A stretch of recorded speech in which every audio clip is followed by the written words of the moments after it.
What's up, y'all? This is NerdN OUT Side Piece, movies that made me. I'm Keenan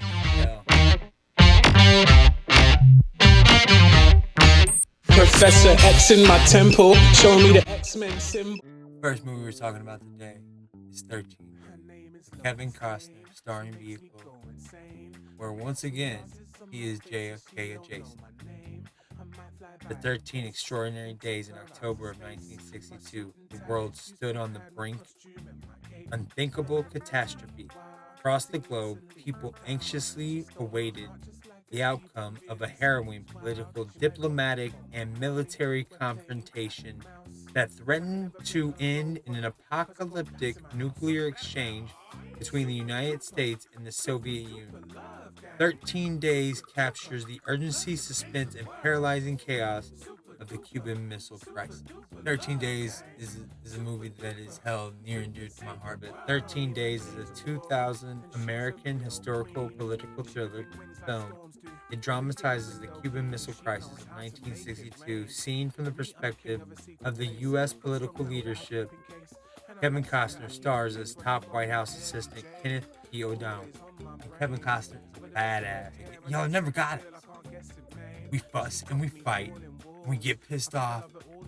But we never fuck with the other one. We never go against one of our own.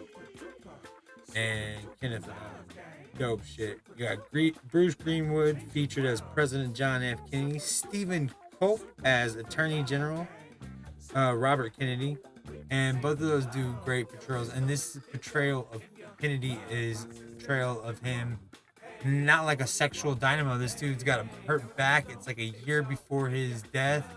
I mean, it's really a different portrayal of JFK and the entire Kennedy reign as president a little bit differently.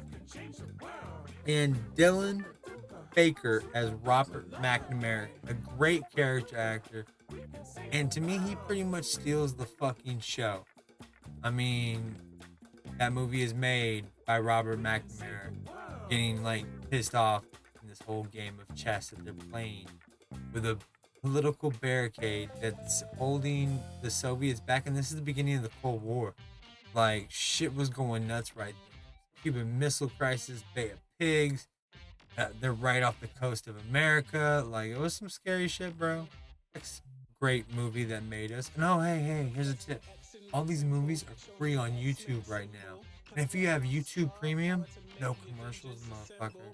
Check that shit.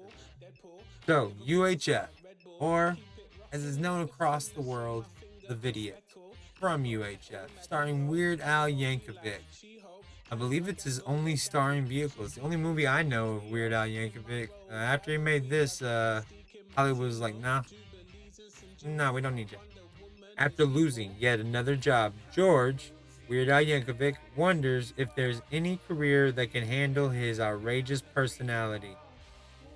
By outrageous personality, he thinks yelling is funny. Now, I'm going to talk a lot of shit. This is one of those truly terrible movies that's so bad it's good.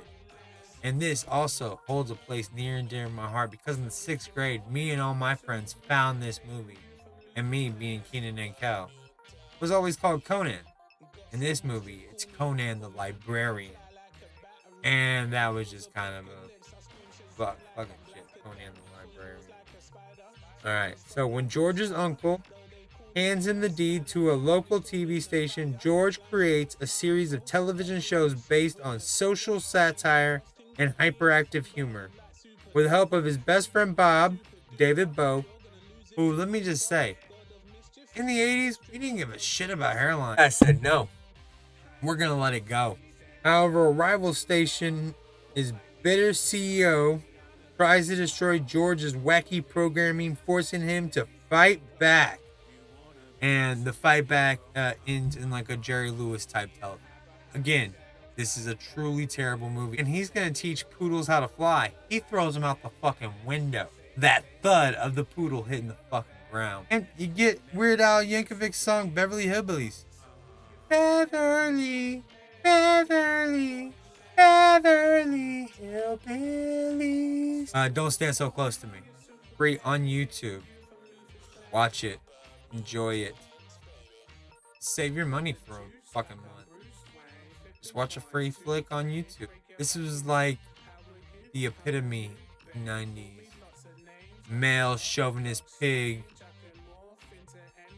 White gentrification. You either slaying crack rock or you got a wicked jump shot. Of a culture. Boiler Room. Giovanni Ribisi starring vehicle. Vin Diesel. Ben Affleck makes a cameo for a couple scenes. But pretty much, if you were a male semi-star in the late 90s, you got a job in this movie. Welcome to the infamous Boiler Room, where 20-something millionaires are made overnight. Here in the inner sanctum of a fly-by-night brokerage firm, hyper-aggressive young stock jocks peddle to unsuspecting buyers over the phone and are rewarded with mansions, Ferraris, and more luxury toys than they know what to do with. In this unassuming Long Island enclave, Gen Xers chase the green at breakneck speeds, sometimes one step ahead of the law. Scott Conn, Vin Diesel, Giovanni Ribisi, Jamie Kennedy, Ben Affleck steals a couple scenes. I mean, they put him in the trailer like he was a part of this fucking movie, but he stole a couple of scenes. Jamie Kennedy drops the N-bomb a couple times. Soft A to clarify, not the hard R. Soft A just to... But unfortunately, that was white dudes' attitudes in the late 90s. N-bombs were dropped. You be the judge. You decide if this is okay.